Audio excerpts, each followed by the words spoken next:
Welcome back to Network Africa.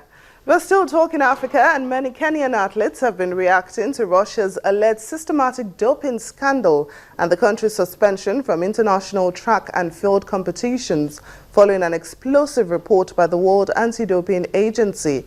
Kenya's Olympics Committee Chairman Kipchoge Kino says Kenyan athletes face similar bans if doping is not curbed in the country.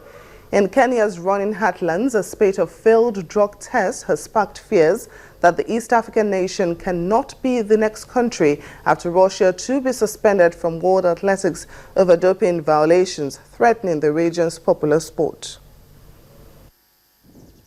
In Kenya's running heartlands, a spate of failed drug tests has sparked fears in the East African nation. Take two.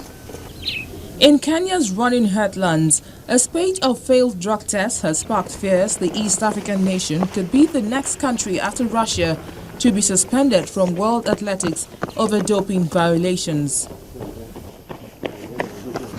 Runners from high-altitude training camps fear of similar ban after a warning from a top official that WADA was seriously considering banning Kenya for 4 years, including 2016 Rio Olympics.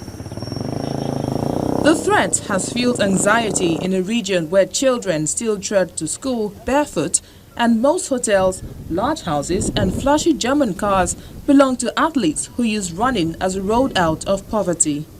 The Kenyan Federation and the Kenyan government are not strict enough, are not ready enough to intervene the doping issue.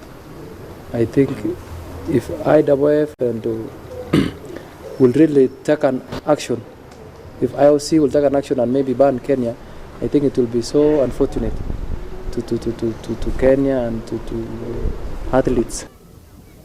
The world governing body, International Association of Athletics Federations, IAAF, says 2 Kenyans failed doping tests in August at the Beijing World Championships, where Kenya topped the medal table. In the training camps of Eton, a small town transformed into Kenya's running mecca and a global athletics hub, many resent a cloud of suspicion that now hangs over all Kenyan runners. We start to question the performance of even the clean athletes. And when they start to question, you find that it will not be interesting so much. Even if you run very well, other guys who are not well informed in athletics or in the sport, they will think that, oh, even this one is using drugs. Oh, even this one is using drugs. You see? But those who understand the sport, that tests are done, doping is done, people are tested. If results comes out as clean, you are clean. You see? That we should trust. But if one has been found to have doped, then he should be in for it. For years, Athletics Kenya dismissed claims of widespread doping as attempts by foreigners to destabilize the world's greatest running nation. When Kenya's government set up the task force to investigate doping, AK refused to cooperate. Athletes have in the past few years filed angry petitions calling for the removal of AK management. As Athletics Kenya, our policy is very clear. We do not condone doping. We will not hide anyone who's caught doping. Of course, we have to give them what you call due diligence. We have to do due diligence. We have to give them their right to hearing. But most importantly, our rules do not allow doping. And anyone caught doping, there is no way out. We will expose you, we will kick you out of our competition, and we will not allow anyone to taint the good name that this country has always had. Dozens of runners formed the Professional Athletics Association of Kenya, and with the help of WADA, they have been holding anti-doping seminars for runners and working with local chemists to prevent athletes using banned substances. There's no turning back for the Vatican concerning the Pope's trip to Africa. Despite warnings from France of major security risk, Vatican spokesman Father Federico Lombardi has confirmed Pope Francis' trip to Central African Republic will go ahead as planned.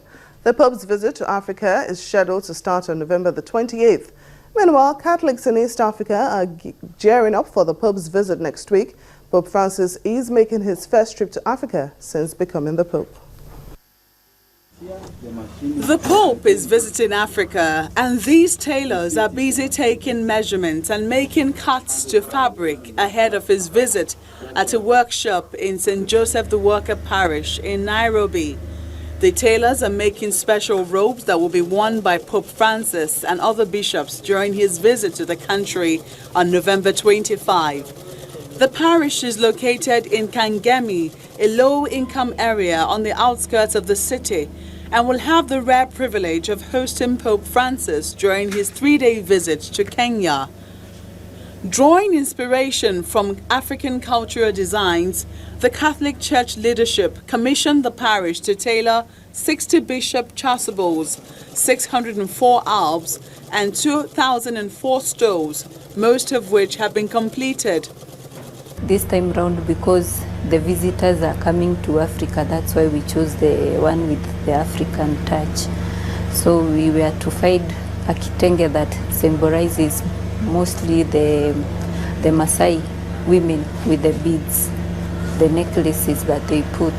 That is what we found for the Pope and also for the bishops' attires. Pope Francis made a request to visit the parish for an interactive session with 1,200 Kangemi residents. Kangemi houses about 650,000 people. Father Marandu is a parish priest at St. Joseph the Worker and says parishioners are excited about their guest. Affirmed in our discipleship that we are part of the church, a significant part of the church.